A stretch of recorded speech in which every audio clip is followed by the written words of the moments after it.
जय हिंद दोस्तों। आज हम लोग बिहार टीचर 3.0 में हम लोग हिंदी का प्रैक्टिस सेट को सॉल्व करने वाले हैं, जो कि ये बिहार टीचर 3.0 के लिए बहुत ही महत्वपूर्ण है। तो चलिए देखते हैं। इसमें दिया गया है, पहला क्वेश्चन है कि जिन ध्वनि चिन्हों द्वारा मनुष्य परस्पर विचार विनिमय करता है उसको समशिष्ट रूप में भाषा कहते हैं। यह कथन किस भाषाविद का है? तो ये कथन किसका है? ये कथन डॉक्टर बाबूराम सक्सेना का है। डॉक्टर बाबूराम सक्सेना का है। ऑप्शन नंबर इसका सी सही होगा। फिर इसके बाद आता है क्वेश्चन नंबर सेकंड है दोस्तों कि मैं के स्थान हम का प्रयोग किस बोली में करते हैं? तो मैं के स्थान हम का प्रयोग किस बोली में किया जाता है? तो ये किया जाता है अवधी बोली में। ऑप्शन नंबर इसका डी राइट होगा। अवधी बोली में मैं के स्थान पे हम का प्रयोग किया जाता है। फिर इसके बाद आता है क्वेश्चन नंबर थर्ड है कि भारत की प्रथम देश भाषा किसे कहते हैं? तो भारत की प्रथम देश भाषा किसको कहा जाता है? तो पाली भाषा को। ऑप्शन नंबर इसका बी राइट होगा। पाली भाषा को कहा जाता है।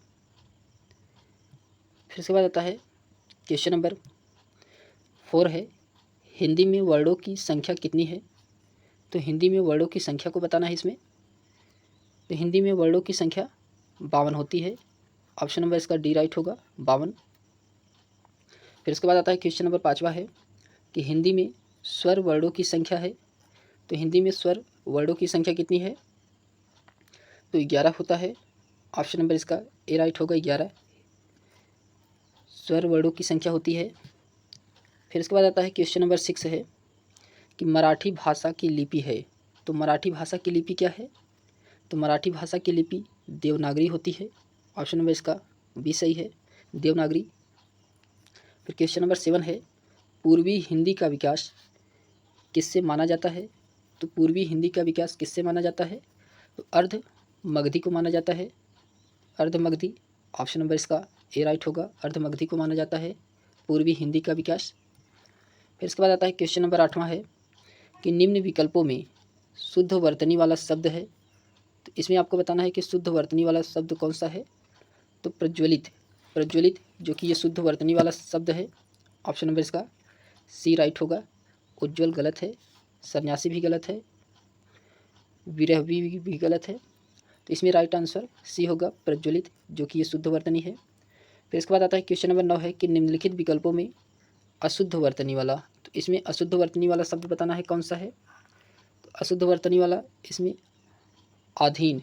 आधीन जो कि ये अशुद्ध है। ऑप्शन नंबर इसका ए वाला राइट होगा, आधीन ये अशुद्ध वर्तनी वाला है। फिर इसके बाद आता है क्वेश्चन नंबर 10 है कि निम्नलिखित वाक्यों में शुद्ध वाक्य है। तो कौन सा वाक्य जो कि इसमें शुद्ध है? उसका प्राण संकट में है, तो ये गलत है। दही बड़ी अच्छी जमी है, तो ये भी गलत है। मुझे अपने काम को करना है, तो ये भी गलत है इसमें। वहाँ मुझे एक महान पुरुष मिले थे, तो वहाँ मुझे एक महान पुरुष मिले थे, जो कि इसका राइट आंसर होगा, ये शुद्ध है। फिर इसके बाद आता है क्वेश्चन नंबर 11 है कि व्यर्थ का कौन सा संधि विच्छेद सही है? तो व्यर्थ का कौन सा संधि विच्छेद सही है? तो विधन अर्थ बराबर क्या होता है? व्यर्थ। ऑप्शन नंबर इसका सी वाला राइट होगा, व्यर्थ का संधि विच्छेद विधन अर्थ होता है। फिर इसके बाद आता है क्वेश्चन नंबर 12 है, मनोरथ। मनोरथ शब्द का संधि विच्छेद है, तो मनोरथ शब्द का संधि विच्छेद कौन सा है? तो मनोरथ में कौन सी संधि है? तो विसर्ग संधि है। ऑप्शन नंबर इसका डी होगा, मनोरथ धन अर्थ, तो इसमें विसर्ग संधि होगा। फिर इसके बाद आता है क्वेश्चन नंबर 13 है, ये जो कि बिहार टीचर 3.0 के लिए बहुत ही महत्वपूर्ण है, प्रैक्टिस सेट हिंदी का। फिर इसके बाद क्वेश्चन नंबर 13 है, सच्चित का सही संधि विच्छेद होगा। तो सच्चित का सही संधि विच्छेद क्या है? तो सत धन चित बराबर क्या होता है? सच्चित होता है। तो ऑप्शन नंबर इसका ए वाला सही होगा। फिर इसके बाद आता है क्वेश्चन नंबर 14 है कि स्वर संधि के कितने भेद हैं? तो स्वर संधि के कितने भेद होते हैं? तो 5 भेद होते हैं। ऑप्शन नंबर इसका ए वाला बी वाला राइट होगा, स्वर संधि के 5 भेद होते हैं। फिर उसके बाद आता है क्वेश्चन नंबर 15 है कि किस शब्द का निर्माण नीर उपसर्ग से हुआ है। तो किस शब्द का निर्माण नीर उपसर्ग से हुआ है, तो ये निर्भय से हुआ है। ऑप्शन नंबर डी इसका सही होगा, निर्भय से निर्माण नीर शब्द का उपसर्ग से हुआ है। फिर इसके बाद आता है क्वेश्चन नंबर 16 है कि कौन सा तद्भव तत्सम युग्म अशुद्ध है। इसमें बताना है कि कौन सा तद्भव तत्सम युग्म अशुद्ध है। तो सुई का सूची होता है, जो कि ये सही है। खीर का क्षीर होता है, तो ये भी सही है। भात का भक्त होता है, तो ये भी सही है। प्रीतम का प्रिय, जो कि ये गलत है। तो ऑप्शन नंबर इसका डी वाला राइट होगा, क्योंकि इसमें पूछा है कौन सा तद्भव तत्सम अशुद्ध है। तो इसका ऑप्शन नंबर डी वाला।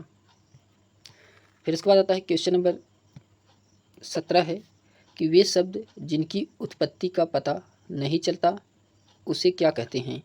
तो वे शब्द जिसकी उत्पत्ति का पता नहीं चलता है तो उसे क्या कहा जाता है, तो उसे देशज कहा जाता है। ऑप्शन नंबर इसका 20 सही होगा, देशज कहा जाता है। फिर इसके बाद आता है क्वेश्चन नंबर 18 है लिफाफा किस शब्द का है। तो लिफाफा किस भाषा का शब्द है। तो लिफाफा ये अरबी भाषा का शब्द है। ऑप्शन नंबर इसका ए वाला राइट होगा, लिफाफा अरबी भाषा का शब्द है। फिर इसके बाद आता है क्वेश्चन नंबर 19 है कि रचना के आधार पर शब्द कितने प्रकार के होते हैं। तो रचना के आधार पर शब्द कितने प्रकार के होते हैं, तो 3 प्रकार के होते हैं शब्द। ऑप्शन नंबर इसका सी वाला राइट होगा, रचना के आधार पर शब्द 3 प्रकार के होते हैं। फिर इसके बाद आता है क्वेश्चन नंबर 20 है सिंधुजा किसका पर्यायवाची है। तो सिंधुजा किसका पर्यायवाची है, तो ये लक्ष्मी क्या होती है, सिंधुजा लक्ष्मी का पर्यायवाची है। ऑप्शन नंबर इसका बी सही है।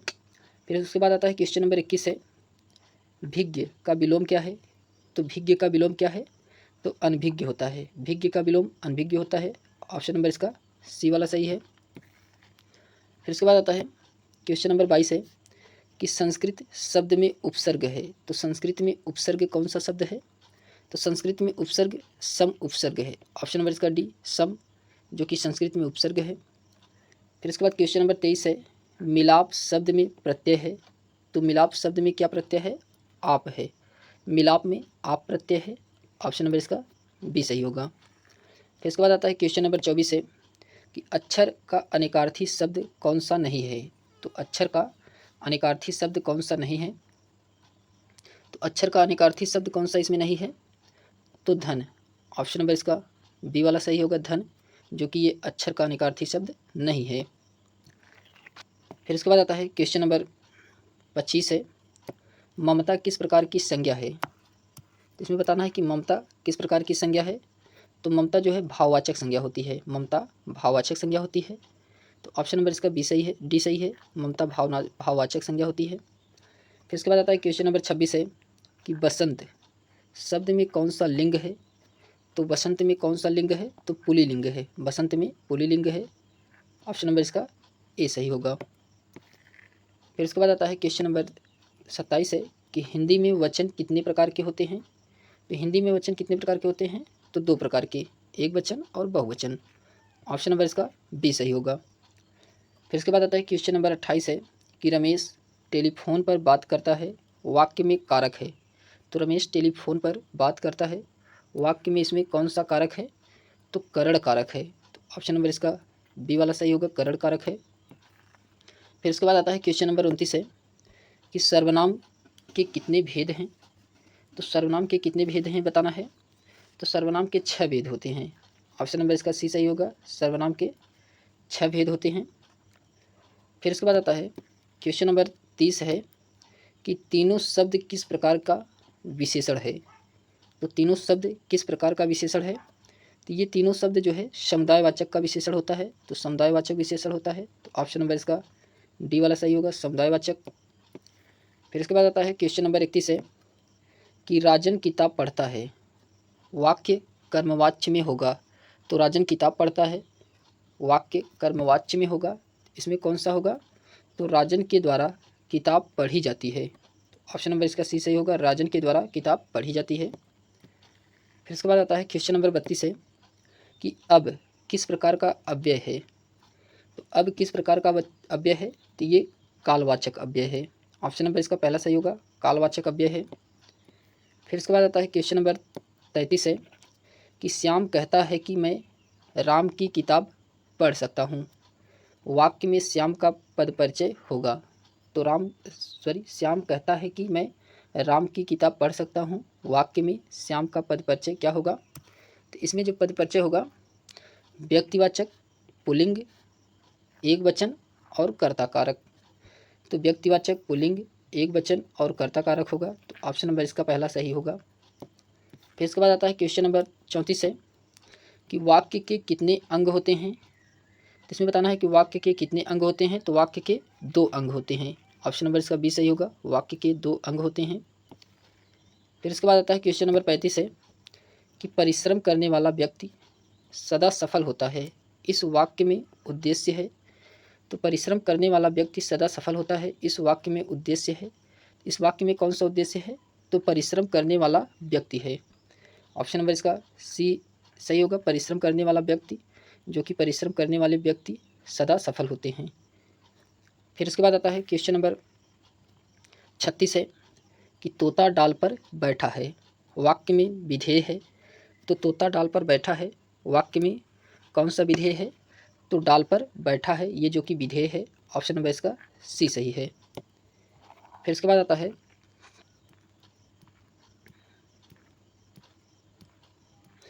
क्वेश्चन नंबर 37 है कि रचना के आधार पर वाक्य के कितने भेद हैं। तो रचना के आधार पर बताना है वाक्य के कितने भेद होते हैं। तो 3 भेद होते हैं। ऑप्शन नंबर ए इसका सही है। रचना के आधार पर वाक्य के 3 भेद होते हैं। फिर इसके बाद आता है क्वेश्चन नंबर 38 है कि निम्नलिखित वाक्यों में शुद्ध वाक्य है। तो इसमें बताना है कि निम्नलिखित वाक्यों में कौन सा वाक्य शुद्ध है। इसमें प्रेम करना तलवार की नोक पर चलना है, जो कि ये गलत है। मुझे सफल होने की निराशा है, तो ये भी गलत है। इस समस्या की औषध उसके पास है, तो ये भी गलत है। यह काम आप पर निर्भर है, तो यह काम आप पर निर्भर है, जो कि ऑप्शन नंबर डी वाला शुद्ध वाक्य है। फिर इसके बाद आता है क्वेश्चन नंबर 39 है अंजर पंजर ढीला होना मुहावरे का सही अर्थ है। तो अंजर पंजर ढीला होना मुहावरे का सही अर्थ क्या होता है? तो शरीर शिथिल होना। ऑप्शन नंबर इसका डी सही है। शरीर शिथिल होना, जो कि अंजर पंजर ढीला होना मुहावरे का सही अर्थ है। फिर इसके बाद आता है क्वेश्चन नंबर 40 है कि हाथ कंगन को अरसी क्या। इस लोकवाक्य का अर्थ है। तो हाथ कंगन को अरसी क्या, इस लोकवाक्य का क्या अर्थ होता है? तो प्रत्यक्ष के लिए प्रमाण क्या। तो प्रत्यक्ष के लिए प्रमाण क्या, ऑप्शन नंबर इसका ए वाला सही होगा। फिर इसके बाद आता है क्वेश्चन नंबर 41 है कि आंखें बिछाना मुहावरे का सही अर्थ है। तो आंखें बिछाना मुहावरे का सही अर्थ क्या होता है? तो प्रेम पूर्वक प्रतीक्षा करना। तो प्रेम पूर्वक प्रतीक्षा करना, जो कि आंखें बिछाना मुहावरे का सही अर्थ होता है। तो ऑप्शन नंबर इसका डी सही होगा। फिर इसके बाद आता है क्वेश्चन नंबर 42 है माया महाठगनी हम जानी, तिरगुन फास लिए कर डोले, बोले मधुरी बानी। पंक्ति में अलंकार कौन सा है? तो माया महाठगनी हम जानी, तिरगुन फास लिए कर डोले, बोले मधुर बानी। तो इसमें कौन सा अलंकार है? तो इसमें श्लेष अलंकार है। ऑप्शन नंबर इसका सी सही होगा। इसमें श्लेष अलंकार है। फिर इसके बाद आता है क्वेश्चन नंबर 43 है पाय महावर देन को नाइन बैठी आए, फिर जानी महावीर एड़ी मिजत जाए। तो इस पंक्ति में कौन सा अलंकार है? तो इसमें भी बताना है कौन सा अलंकार है। तो इसमें भ्रांतिमान अलंकार है। ऑप्शन नंबर इसका सी सही है। भ्रांतिमान अलंकार है इसमें। फिर उसके बाद आता है क्वेश्चन नंबर 44 है कि दृग उर्झत टूटत कुटुम जुरत चतुर्चित प्रीत, परित गाठ दुर्जन हिये देई नई यह रीत। तो इसमें भी बताना है कि कौन सा अलंकार है। तो इसमें असंगति अलंकार है। ऑप्शन नंबर इसका डी राइट होगा। असंगति अलंकार है। फिर इसके बाद आता है क्वेश्चन नंबर 45 है जाकी रही भावना जैसी, प्रभु मूरत देखी तिन तैती। तो इसमें भी बताना है कौन सा अलंकार है। तो जाकी रही भावना जैसी, प्रभु मूरत देखी तिन तैसी। तो इसमें कौन सा अलंकार है? तो इसमें जो है उल्लेख अलंकार है। तो इसमें भी उल्लेख अलंकार है। तो ऑप्शन नंबर इसका डी वाला राइट होगा, उल्लेख अलंकार। फिर उसके बाद आता है क्वेश्चन नंबर 46 है कि केशव और श्यामा पात्र किस रचना से संबंधित है। तो केशव और श्यामा ये जो कि नादान दोस्त से संबंधित है, ऑप्शन नंबर इसका डी सही है। फिर इसके बाद आता है क्वेश्चन नंबर 47 है कि अयोध्या किस नदी के तट पर बसा हुआ है। तो अयोध्या किस नदी के तट पर बसा हुआ है। तो ये सरयू नदी के तट पर बसा है, ऑप्शन नंबर इसका बी सही होगा, सरयू नदी के तट पर बसा है अयोध्या। फिर इसके बाद आता है क्वेश्चन नंबर 48 है कि विष्णु प्रभाकर की एकांकी ऐसे ऐसे का पात्र मोहन किस कक्षा में पढ़ता है। तो विष्णु प्रभाकर की एकांकी ऐसे ऐसे पात्र मोहन किस कक्षा में पढ़ता है। तो मोहन जो है यह तीसरी कक्षा में पढ़ता है, ऑप्शन नंबर इसका सी सही होगा, तीसरी कक्षा में। फिर इसके बाद आता है क्वेश्चन नंबर 49 है कि संसार पुस्तक है नामक पाठ के आधार पर रचनाकार सबसे पहले किस अक्षर को पढ़ने की बात करता है। तो यह सबसे पहले किस अक्षर को पढ़ने की बात करता है। ये करता है प्रकृत की, ऑप्शन नंबर बी इसका सही होगा, प्रकृत की बात करता है। फिर उसके बाद आता है क्वेश्चन नंबर 50 है बाउल और भतियाली कहाँ का लोकगीत है। तो बाउल और भतियाली ये जो कि कहाँ का लोकगीत है। तो ये बंगाल का है, ऑप्शन नंबर इसका बी सही है, बंगाल का है। फिर उसके बाद क्वेश्चन नंबर 51 है कि नौकर पाठ के संबंध में गांधी जी आश्रम में सहायक के रूप में रखने हेतु किनका आग्रह करते थे। तो ये किनका आग्रह करते थे। तो ये हरिजन का आग्रह करते थे, ऑप्शन नंबर इसका बी वाला सही होगा, हरिजन को आग्रह करते थे। फिर इसके बाद आता है क्वेश्चन नंबर 52 है कि हम पंछी उन्मुक्त गगन के शीर्ष कविता के रचनाकार कौन हैं। तो हम पंछी उन्मुक्त गगन के, तो इसके रचनाकार कौन हैं। तो इसके रचनाकार शिवमंगल सिंह सुमन हैं, तो शिवमंगल सिंह सुमन है, ऑप्शन नंबर इसका पहला सही होगा। फिर इसके बाद आता है क्वेश्चन नंबर 53 है कि कठपुतली शीर्षक कविता के रचनाकार कौन हैं। तो कठपुतली शीर्षक के रचनाकार कौन हैं। तो ये हैं Bhavani Prasad Mishra, option number A सही इसका, भवानी प्रसाद मिश्र हैं। फिर इसके बाद आता है क्वेश्चन नंबर 54 है कि श्याम एक किसान किस विधा की प्रकृति है। तो श्याम एक किसान किस विधा की कृति है। तो ये कविता की कृति है, ऑप्शन नंबर इसका ए सही है, कविता की कृति है। फिर इसके बाद आता है क्वेश्चन नंबर 55 है कि रहीम के दोहे शीर्षक कविता के रचनाकार हैं। तो रहीम के दोहे शीर्षक कविता के रचनाकार कौन हैं। तो ये रहीम हैं, ऑप्शन नंबर इसका सी सही होगा, रहीम के दोहे शीर्षक कविता के रचनाकार रहीम हैं। फिर इसके बाद क्वेश्चन नंबर 56 है कि भोर और बरखा किसके द्वारा रचित कविता है। तो भोर और बरखा ये किसके द्वारा रचित कविता है। तो ये मीराबाई के द्वारा, ऑप्शन नंबर इसका सी सही होगा, मीराबाई के द्वारा है। फिर इसके बाद आता है क्वेश्चन नंबर 57 है कि अयोध्या किस राज्य की राजधानी थी। तो अयोध्या किस राज्य की राजधानी थी। तो ये कौशल की, ऑप्शन नंबर इसका डी सही होगा, कौशल की थी। फिर इसके बाद आता है क्वेश्चन नंबर 58 है कि कैकेयी की दासी का क्या नाम था। तो क्वेश्चन नंबर 58 में बताना है आपको कि कैकेयी की दासी का क्या नाम था। तो Manthara, option number C Manthara था।